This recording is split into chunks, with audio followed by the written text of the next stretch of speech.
Welcome in, everyone. And if you are looking for cool ideas about how to set up your drums, you are in the right place, because this video is all about drum set setup ideas, in particularly why some drummers, myself included, reverse the toms. And if you like that sort of thing, subscribe to come back next Tuesday.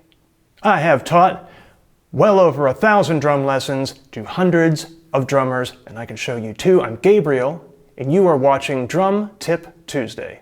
Okay, so let's get into this thing. Gonna do it a little different. Gonna do it with the phone this time so that maybe I can show you what I'm talking about in real time from behind the drum set. Recently, I got a question. Somebody asked me in a comment in the last video that I put out, why is it that drummers sometimes reverse these toms here? We're gonna talk about setup ideas, but specifically this thing. And then from there, we're gonna expand on that on a more inclusive drum set setup concept. So I know that Bernard Purdie does this. He goes from low to high. Kenny Arnoff I've seen do this from low to high. I don't know why they do it. I can't answer that. I can only tell you the way or why I do it. And the reason that I take these two toms and reverse them is, well, there's a little backstory to this. All my life, I've usually played one mounted tom like this up here, and then two floor toms like that down there. I've been a 5-piece kit type of guy, one mounted, two floor. All right. A lot of guys are two mounted, one floor. Some guys roll with a whole 6-piece kit. Every time I try to put a 12-inch tom here, it's too big. Keep in mind, I'm used to the ride cymbal being right next to the 10-inch tom here, right? So as soon as I try to put a 12 here, the ride cymbal seems like it's 5 million miles away, all right? When you put an 8 there, it's fine. It's not that far away. Plus, I can hang it over quite a bit more because of a concept that Gary Chester in the New Breed calls territorial rights. He calls it territorial rights, which just means certain drums in your drum set are going to be struck primarily by certain hands, all right? When you put a 12-inch tom here and you play like a drummer that plays 2 up, 1 down, or 2 up, 2 down, you're going to play the 12-inch with both hands, all right? That's just in the technique. You're doing that. When you reverse these toms, or when I reverse these toms, I find that I don't hit the 8 a whole lot. I'm still playing effectively 1 mounted, 2 floor. I've just added an 8-inch tom for some color. It's just another voice I have over there. And a lot of times I come off the ride cymbal with the right hand with it. It's kind of nice. I enjoy it a lot. I got also with this kit a 12-inch tom, right? So usually I was playing 10, 14, 16 all my life. I got this kit, I had these drums sitting there, and I thought, I want to use them. Put the 8-inch tom there, put the 12-inch tom down here. It's down here to my left side, okay?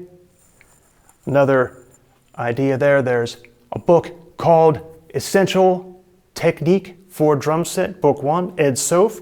He talks about handedness. I saw an interview with him. I think it was on 80/20 Drummer.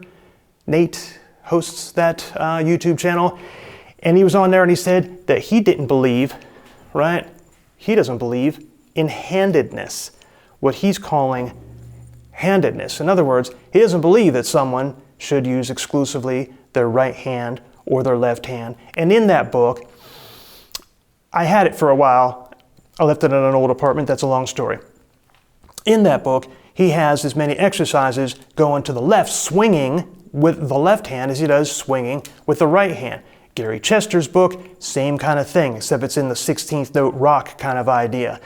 So primarily then, my 12-inch tom over here on my left is played with my left hand. I do come across to use the right hand, but it's rare. It's not like the way I play the 2 floor toms over here, right? I will put both hands all over these toms, 10, 14, and 16. The 8-inch tom is primarily the right hand. The 12-inch tom way down here, primarily the left hand. This stimulates a lot of different ideas. And I find them very useful. I've only just begun doing things this way.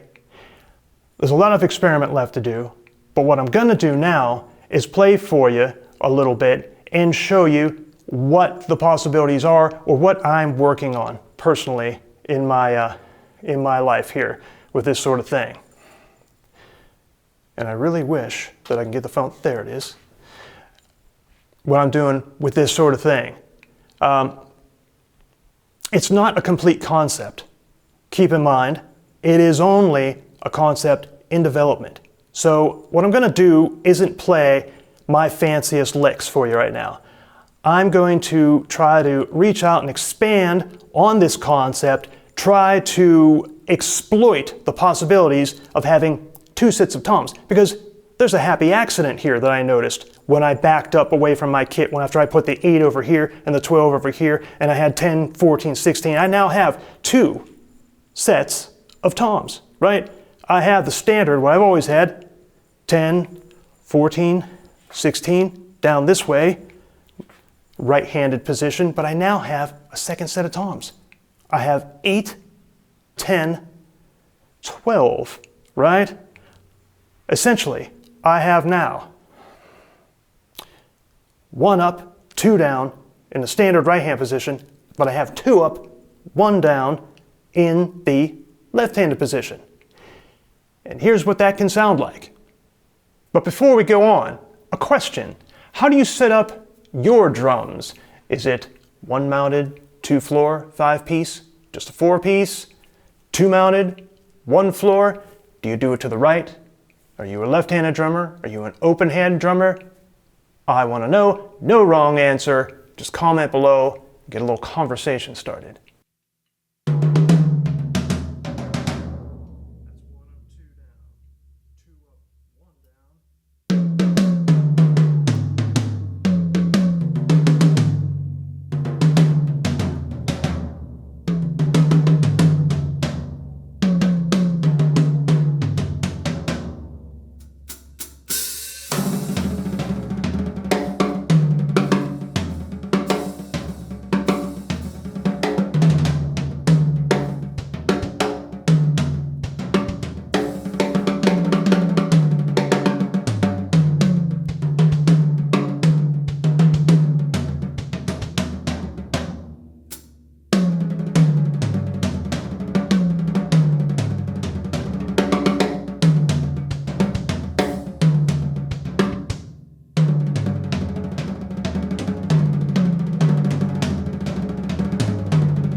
And if you want to develop superior hand technique, then follow the link below this video to get Hands, my free ebook with the best 3 tips for fast, clean drumming. And as always, if you like what you saw here today, remember to subscribe and check out one of these videos next.